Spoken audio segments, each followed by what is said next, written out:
আমরা নতুন কিছু ধারাবাহিকতা অনুযায়ী মে মাসে যে ছাত্রগুলো ভর্তি হচ্ছে বা হয়েছে তাদের এই মেডিকেল, এখন যারা সিঙ্গাপুরি পুরনো আছে তাদের প্রশ্ন জাগতে পারে সিঙ্গাপুরি কেন মেডিকেল হয়। আমার কথা আছে কি, আগে যারা মেডিকেল করেছেন, আগে যে নিয়মে গেছেন সিঙ্গাপুর, এই নিয়ম কারণ অনেকটাই এখন চেঞ্জ। মেডিকেল করতে কিন্তু বেশি টাকা খরচ হয় না, কিন্তু সিঙ্গাপুরি ঢুকার আগে অনেক টাকা খরচ হয়ে যায় এখানে।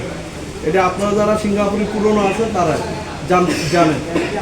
এবং সিঙ্গাপুরি যাওয়ার আগে আইপি হলে বাংলাদেশে কোনো মেডিকেল সরকারিভাবে হয় না। এই যে সেন্টারের তত্ত্বাবধানে মেডিকেলগুলো হয়ে থাকে এবং তারই ধারাবাহিকতা আমরা এই মেডিকেলটা করতেছি। এখন কথা হচ্ছে যে আপনারা অনেকে প্রশ্ন করেন যে কিসের মেডিকেল। দেখেন, সিঙ্গাপুরে যাওয়ার আগে যে মোটা অঙ্কের টাকা, এটা কিন্তু সিঙ্গাপুরে আগে বাংলাদেশে ইনভেস্ট করা লাগে, তারপরে আমার ফিলাই করতে হয়, অর্থাৎ ট্রেনিং খরচ। আর সিঙ্গাপুরে যে বিল্ডিং কনস্ট্রাকশন যে সেক্টরে যে ট্রেনিংটা করা হয়, এটা কিন্তু অনেক টাকা খরচ করে করতে হয়।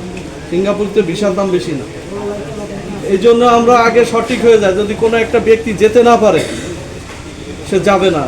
যদি বডি আনফিট হয়, তার কোনো টাকা এখানে মান নাই, সে ভর্তি টাকা সহ সে ফেরত নিয়ে বাড়ি চলে যেতে পারবে।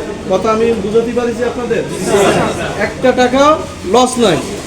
আপনারা যে টাকা দিয়ে এখানে ভর্তি হয়েছেন, এই টাকাও আমি ব্যাক দেবো। কথা বুঝাতে পারিছি?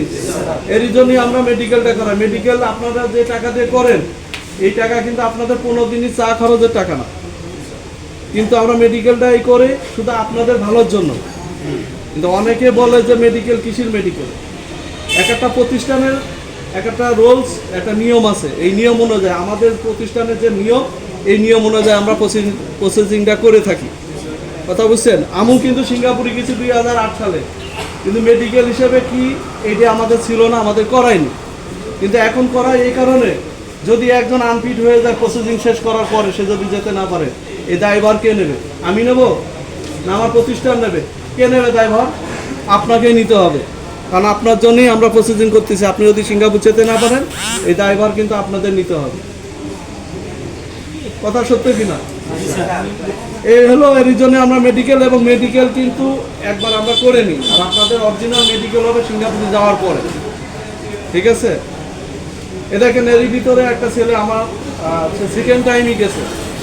সেকেন্ড টাইমই কেউ কিন্তু মেডিকেল সিঙ্গাপুরি করে না। সিঙ্গাপুরে যাওয়ার জন্য সিঙ্গাপুরে মেডিকেল করে, কিন্তু বাংলাদেশ থেকে কেউ মেডিকেল করে না সেকেন্ড টাইমে। আমাদেরই পরিচিত একটা ছোট ভাই, সে মেডিকেল সেকেন্ড টাইমই তো করে না, যে নিয়ম অনুযায়ী চলে গেছে। এখন ওখানে যখন ওয়ার্ক পারমিট করে, এর আগে একটা মেডিকেল করে।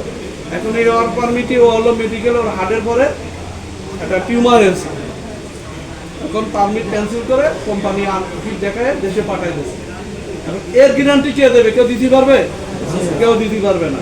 কিছুটা ভাগ্যের পরেও পথটা, ঠিক আছে? তো সবাই ভালো থাকবেন, এইটুকুই কথা।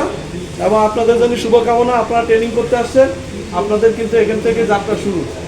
আপনারা ধৈর্য সহকারে সবাই ট্রেনিং করবেন। ভালো থাকবেন। আসসালামু আলাইকুম।